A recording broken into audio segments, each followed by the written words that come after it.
वो रात खान के लिए अलिफ लैला की कोई तिलिस्माती रात बनकर रह गई थी। उसे सुलक्षणा और खुद से आसाब शिकन जंग लड़ना पड़ी थी।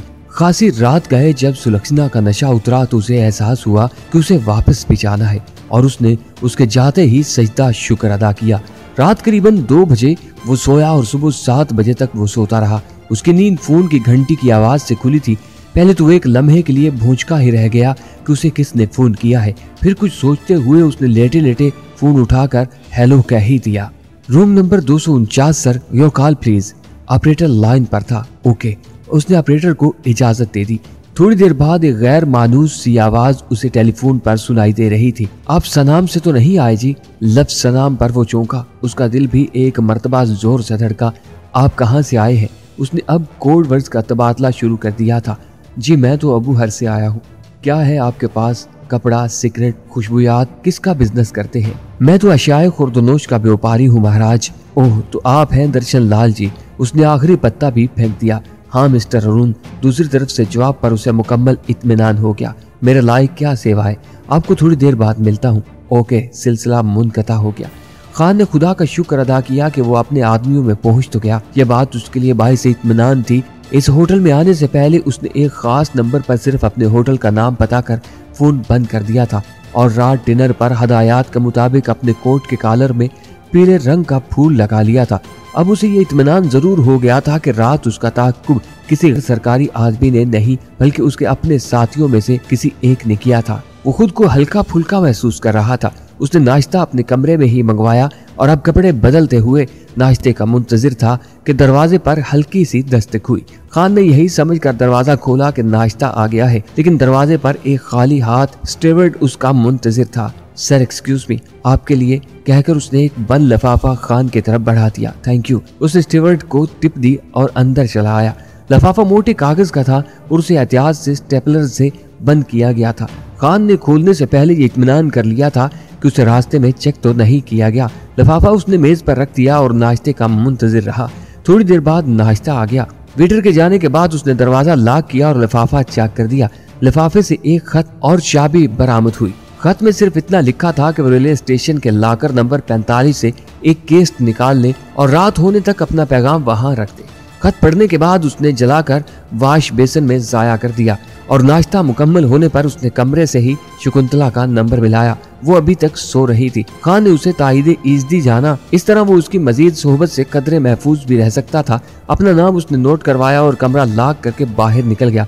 उसका रुख बठिंडा की उस आबादी की तरफ था जहां अक्सर मुलाजमीन रहाइश पजीर थे और जिसका एड्रेस उसे बूढ़े ने दिया था। उसने जानबूझकर पहले करीबन 2.5-3 घंटे तक बठिंडा के मुख्तलिफ हिस्सों का जायजा लिया और जब वो दोपहर के करीब शादी वाले घर पहुंचा तो बठिंडा इसके लिए अजनबी नहीं रहा था। उसने बाहर बैठे नौजवान में से एक के जरिए अंदर पैगाम भेजा। बमुश्किल 2 ही मिनट के बाद उसके सामने रमा खड़ी थी। उसके सीने का जीरो बम खान को यह एहसास दिलाने के लिए काफी था कि वो उसका नाम सुनकर भागती हुई आई है। अचानक खान को सामने देखकर वो गंग ही तो रह गई थी और यही हाल खान का भी था। उसने गो के रमा को बस के सफर में भी जी भर के देखा था, लेकिन आज तो उसका सरापा वाकई कयामत ढा रहा था। वो शायद जिंदगी के कमजोर तरीन लम्हे थे जब वक्त की गिरफ्त इस पर सख्त हो गई थी। खान ने इस कैफियत से फरार जरूर चाहा था, लेकिन उसकी हैसियत तो एक असीरे बेदाम से ज्यादा और कुछ नहीं थी।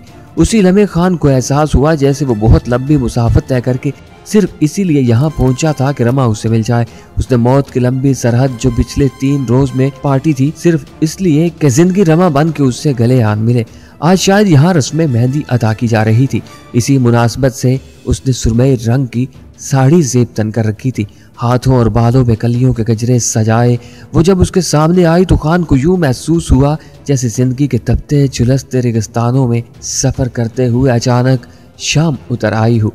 वो एक ठंडे की एक बेनाम सी तमानियत उसके अंदर उतरती चली गई थी। उसकी हालत उन मुसाफिरों जैसी थी जो सदियों का सफर बांटने के बाद मंजिल को अचानक पा लेते हैं। हुस्न की देवी ने दोनों हाथ पार्वती की तरह अपने सीने पर बांधकर उसे नमस्कार किया। खान के हाथ भी किसी मकान की अमल किताबें ऊपर उठे और बनते चले गए। दोनों को अपनी कुव्वत गोयाई स्लिप होती हुई महसूस हो रही थी। अंदर आइए ना, पिलाकर रमा ने ही हौसला किया। जी अच्छा, कहकर वो मबहूत था उसके पीछे पीछे अंदर आ गया। दोनों को बहुत से लोगों के दरमियान से गुजरकर कमरे तक पहुंचना था। लोगों के दरमियान से गुजरते हुए उसे बहुत सी नजरें अपने जिस्म पर चुभती हुई महसूस हुई थी। किसी ने एक आध फिक्रा भी तफरीहन या मजाकर रमा की तरफ उछाला था। उस वक्त खान रमा के चेहरे पर कूदती हया की सुर्खी न देख सका। उस सफर का इख्तिताम एक छोटे से कमरे पर हुआ।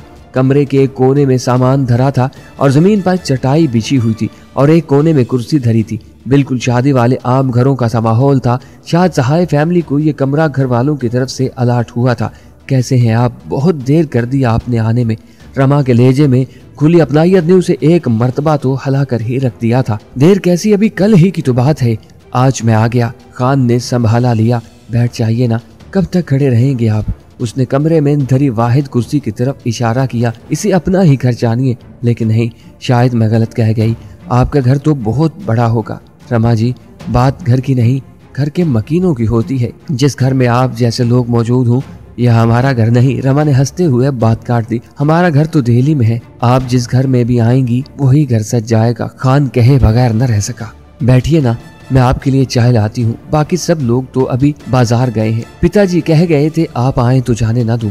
शुक्रिया कहते हुए वो कुर्सी पर बैठ गया। रमा अपने तबस्सुम की बिजलियां इस पर निछावर करती बाहर चले गई। कमरे में वो अकेला रह गया। अंदर तो कोई ना आया, लेकिन बाहर खासा हंगामा बरपा रहा। शायद उस मकान के किसी साथ वाले कमरे में लड़कियां मिलकर शादी ब्याह के गीत गा रही थी।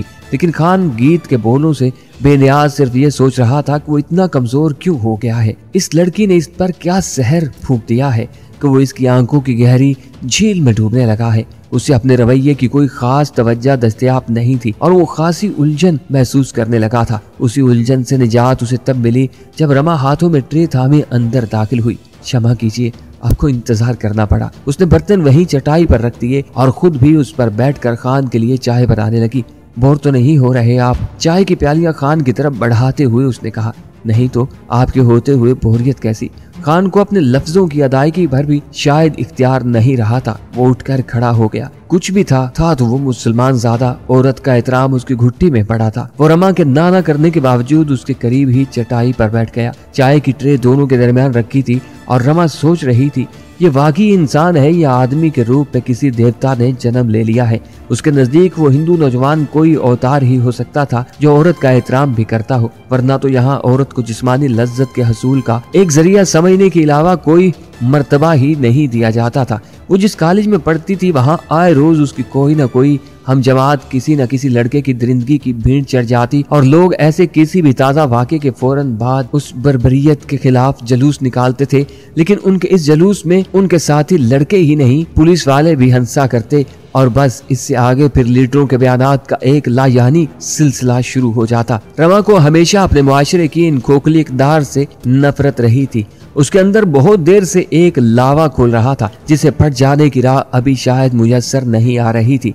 आज पहली मर्तबा उसे एहसास हुआ कि इस मुआशरे में औरत का एहतराम करने वाले अरुण कुमार जैसे नौजवान भी मौजूद हैं। कहाँ चली गई आप रमा जी? खान ने उसे गहरी सोच की दलदल से बाहर खींचा। कहीं नहीं, सोच रही थी आपसे मिल जाना ही मेरा सौभाग्य था। ये अल्फाज बेख्तियार उसके मुंह से निकले और खान के दिल में तराजू कर गए। मैं भी यही सोच रहा हूँ, उसे कहना ही पड़ा। कम अज कम इस मामले में वो खुद से ज्यादा देर तक मुनाफकत नहीं कर सकता था। क्या सोच रहे हैं आप? नमस्कार। अचानक ही आशा अंदर दाखिल हुई। खान तो गिड़बड़ा कर ही रह गया। अरे तुम? खान ने जवाब में हाथ बांधे। कब आई तुम वापस? रमा ने अपनी खजालत मिटाने को कह दिया। वो खान की दिली कैफियत का एहसास भी कर चुकी थी और यह भी जानती थी कि आशा कितनी शरारती है।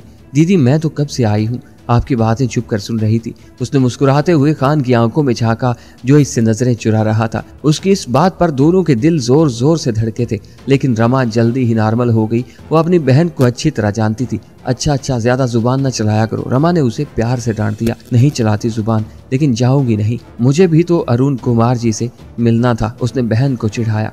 क्या हर्ज है, रहने दीजिए इसे। खान भी अब संभल चुका था। अरे जाती है या? रमा ने खड़े होते हुए कहा और आशा बाहर भाग गई। मैं देखूं बाकी घर वाले भी आए हैं या नहीं, वो बाहर निकल गई। रमा की वापसी बमुश्किल चंद मिनट बाद हो गई थी। उसकी जुबानी खान को इल्म हुआ कि अभी तक घर के बाकी लोग वापस नहीं आए। आशा तो अपने किसी दोस्त के यहाँ गई थी, वहीं से वापस आई है। मुझे थोड़ी देर के लिए आज्ञा दीजिए, शाम तक वापस आ जाऊंगा। अभी मुझे बहुत काम करना है, बैठे रहिए ना, अभी सब लोग आ जाएंगे। रमा का दिल नहीं चाहता था कि वो वापस जाए। देवी जी, किस कमबख्त का जी चाहता है कि आपके पास से उठकर जाने को।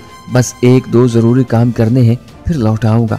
रमा ने उसे बातिल नख्वास्ता ही जाने की इजाजत दे दी और वो दरवाजे के बाहर तक इसे छोड़ने आई थी। इस दौरान उसने न जाने खान को कितनी मर्तबा याद दिलाया कि उसे शाम तक बहर सूरत वापस आना है। रमा से रुखसत होकर खान सीधा रेलवे स्टेशन पहुंचा था। उसने पहले स्टेशन के गिर्द 2-3 चक्कर काट कर सूरत हाल का जायजा ले लिया। कोई गैर मामूली बात तो नहीं। कुछ सादा कपड़ों वाले उसकी नजर में खटके जरूर थे, लेकिन उसने ये अंदाजा लगा लिया था कि वो लोग मामूल के मुताबिक ड्यूटी दे रहे हैं। लाकर से कुछ फासले पर खड़े होकर उसने फिर एहतियातन इर्द गिर्द नजर दौड़ाई और मैदान साफ देकर बिलाकर वो लाकर की तरफ बढ़ा। अंदर एक लिफाफा में बंद एक केस रखा था। उसने लिफाफा उठाया और बड़े इत्मीनान से कोट की जेब में डाल लिया। ताला लगाने के बाद वो पुरएतमाद कदमों से मुड़ा और कुछ सोचता हुआ नजदीकी टेलीफोन बूथ की तरफ चल दिया। थोड़ी देर बाद वो अपने होटल में फोन कर रहा था। ऑपरेटर की जुबानी उसे मालूम हुआ कि मिस शकुंतला नामी किसी खातून के अब तक 3-4 फोन आ चुके हैं। फिर रिसेप्शन से उसे इत्तला मिली कि वो तकरीबन आध घंटा उसका इंतजार करने के बाद वापस चली गई है। खान ने खुदा का शुक्र अदा किया। मैदान फिल वक्त तो साफ ही था। वो सीधा होटल पहुंचा और अपने कमरे में चला गया। उसने दरवाजा अंदर से लॉक किया और बाथरूम का जायजा लेने के बाद टेप रिकॉर्डर में वही केस लगाकर सुनने लगा। केस पर उसके लिए एक खास पैगाम और कोड वर्ड्स में बठिंडा के लिए एक काम बताया गया था। उसने दोबारा टेप चलाकर वही पैगाम सुना, उसे ज़हन नशीन किया और पैगाम वाश कर दिया। केस उसने जेब में रख ली थी। अपने कमरे में बैठकर उसने अपने लिए चाय मंगवाई और वहीं से शकुंतला को टेलीफोन करने लगा। इस मर्तबा भी शकुंतला उसे घर पर नहीं मिली थी, लेकिन कॉल मौसूल करने वाली बुजुर्ग औरत ने उसे बता दिया था कि शकुंतला खुद उसे बेचैनी से ढूंढ रही है और वो उसके होटल भी गई थी। अब वो थोड़ी देर के लिए अपने किसी दोस्त के घर गई है।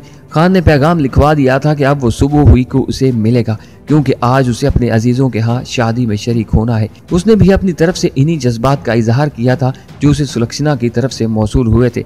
अपने कमरे से बाहर निकलने के लिए वो भी परतोल ही रहा था कि टेलीफोन की घंटी गुनगुनाने लगी। खान ने रिसीवर उठाया। दूसरी तरफ सुलक्षणा थी। ओह, कहाँ खो गई हो तुम? उसने बड़ी बेतकल्फी से सुलक्षणा को मुखातिब किया और उसके जवाब देने से पहले ही उससे ढेरों गिले शिकवे कर दिए। खुद सुलक्षणा, जिसे अब उसके मुसलसल गायब रहने पर गुस्सा आने लगा था, उल्टा खुद को शर्मिंदा महसूस करने लगी थी। खान ने उसे बताया कि किस बेचैनी से उसने सारा दिन उसके बगैर गुजारा। बदकिस्मती से उसे आज शादी की तकरीब में शिरकत करनी है, इसलिए उसकी माजरत। जब सुलक्षणा ने उसे शादी वाले घर का एड्रेस दरियाफ्त किया ताकि वहाँ मुलाकात हो सके, तो खान ने बड़े घबराए हुए लहजे में कहा, भगवान के लिए उसका तसव्वुर भी ना करना।